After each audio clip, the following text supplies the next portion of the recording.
السلام عليكم، مساكم الله بالخير من حساب نخيل الكويت.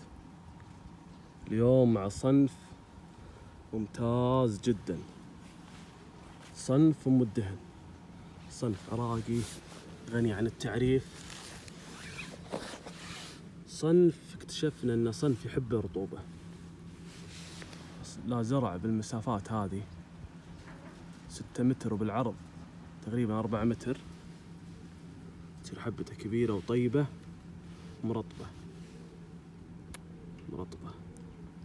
لبس، عكس إذا زرع مسافات 8 ب8 ينشف. ما شاء الله تبارك الله، هذا الدهن ممتاز.